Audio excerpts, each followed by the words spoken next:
Halló, jó estét kívánok! Ne haragudjon, nem tudom, későn hívtam, mert én külföldön tartózkodom, nem tudom, hogy időeltolódás most hogy van, pluszba vagy mínuszba. Viszont olyan problémám lenne, hogy vettünk önöktől elég nagy tételben almát. Na most nekem van egy ilyen kisebb feldolgozóm, elküldtem az embereim, bevitték, mikor elkezdték felezni, észrevették, hogy az almának a közepében nincs semmi, hanem bele van szarva.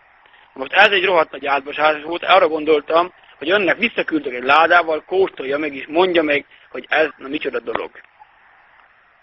Milyen dolog az, hogy beleszarnak az alma közepébe? Hát átadjuk oda a kisgyerekeknek az óvodába, ebbígyanak almalevet? Szarízű almalevet? Vagy nagyanyád elmegy a boltba, azt vesz belőle, ebből igyon?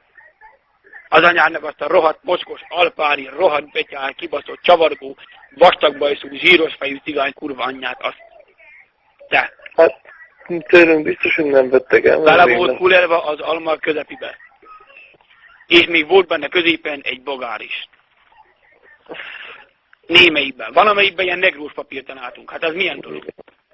Mi? Hát, tőlünk biztos, hogy nem vettek fel. Nem? A túlyapának a bogyója az nem abban volt benne?